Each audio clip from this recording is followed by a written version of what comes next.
Hi, my name is Rachel Hazelwood, and I recently graduated from the University of New Hampshire this past May with a Bachelor of Science in Human Development and Family Studies and a dual major in sustainability.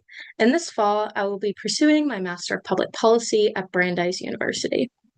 This summer, I had the pleasure of working for New Hampshire Community Development Finance Authority, which is a nonprofit finance engine that works on supporting economic development in New Hampshire. I worked in partnership with the Manchester, New Hampshire's Mayor's Commission on Childcare to serve as a program consultant assistant for the commission. The main challenge we were trying to address this summer is that Manchester, New Hampshire lacks actionable, community-centered solutions to childcare. The main goal of my project was to provide Manchester with a clear, community-informed picture of the childcare needs and barriers so that policy suggestions can benefit families, employers, and providers. Coming into this fellowship, the Commission already had data from the UNH Carsey School that showed that if every childcare center in Manchester were operating at full capacity, there would be around 4,027 slots available. Yet, Manchester has 6,921 children under the age of 5. This leaves an over 2,000 child gap when it comes to accessing childcare. To tackle this issue, I started comparing Manchester's childcare to the rest of New Hampshire as well as other states in the nation. To do this, I was able to locate a report made by Beverly Research where they used existing federally available data to rank each of the 50 states as well as 250 of the largest cities in the US on a scale of 0 to 100, ranking childcare on affordability, supply, workforce, family strain, and policy support. What I found was that New Hampshire ranked second in the nation for childcare access, only falling behind North Dakota. However, when we single out Manchester, New Hampshire specifically, and compare it to the rest of the state, as well as the national state average, as we can see on the graph to the left here, it falls short in both of those categories. This led me to dive deeper into why this discrepancy exists. If we look at the second graph on this page, we can see how Manchester scored in all 5 different dimensions. The dotted line on this graph represents the national state average. Looking at these dimensions, we can see that Manchester's childcare supply is decently high, but when we look at the workforce, we can see that it is ranked at 16 out of 100, making this dimension in crisis territory, which Beverly Research cites as an area that needs immediate help. So my job this summer was to understand why these discrepancies exist from the perspective of the Manchester community. To do this, I did both community outreach and independent research. The first part of my community outreach was to attend monthly meetings for the Mayor's Commission on Childcare, which the commission includes people from DHHS, the superintendent of the Manchester School District, the director of public health, business representatives, and many more. On top of this, I was also able to attend business listening sessions and provider listening sessions. The business listening session consisted of businesses not in the childcare sector because we wanted to learn from them what it would take to invest in the childcare system. Through this, we found that businesses are willing to invest, but only if incentives are involved.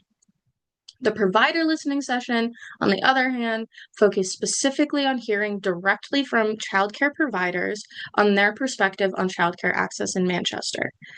Through this session, we found that providers were very eager to share their opinions on the landscape and provided us with many dimensions to hone in on.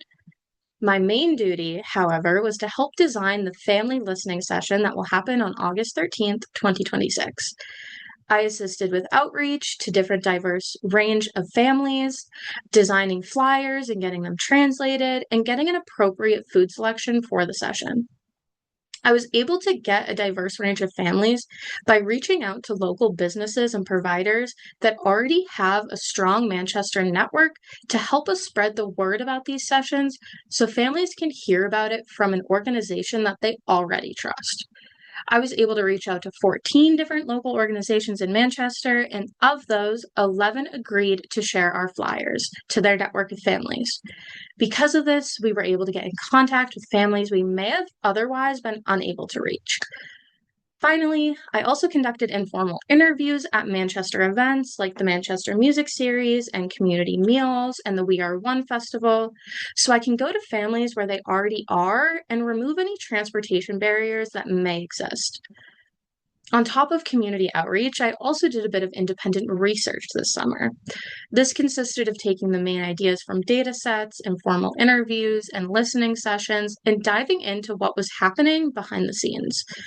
Some common findings include a need for better transportation to childcare centers. To tackle this issue, I started by plotting every licensed childcare center in Manchester and tried to compare it to the bus routes. However, Manchester does not provide a GTFS, which is the General Transit Feed specification, publicly. So we did not sadly have time this summer to plot each of these bus routes individually. Another common finding was the workforce turnover rate, which we also saw show up in the Beverly research data that I mentioned earlier. Providers are unable to provide adequate support for their employees.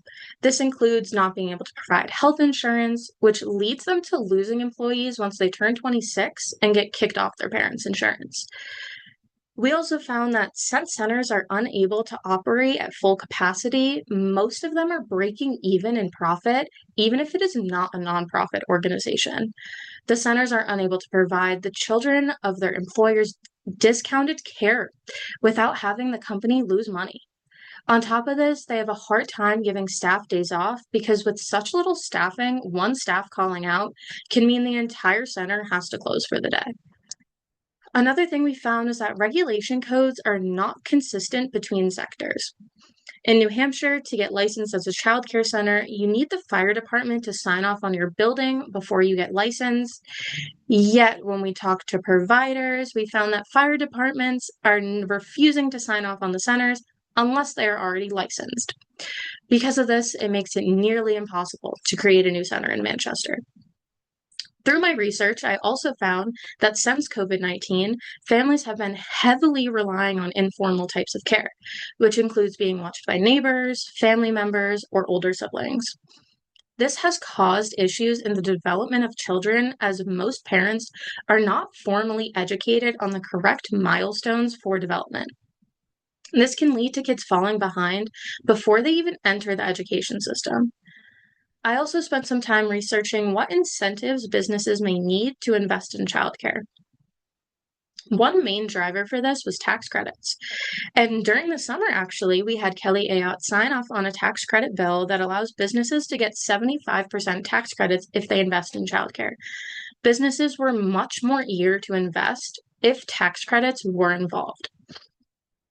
Finally, I took some time to dive into North Dakota's childcare landscape, as I mentioned earlier, were the only state to rank higher than New Hampshire in childcare access.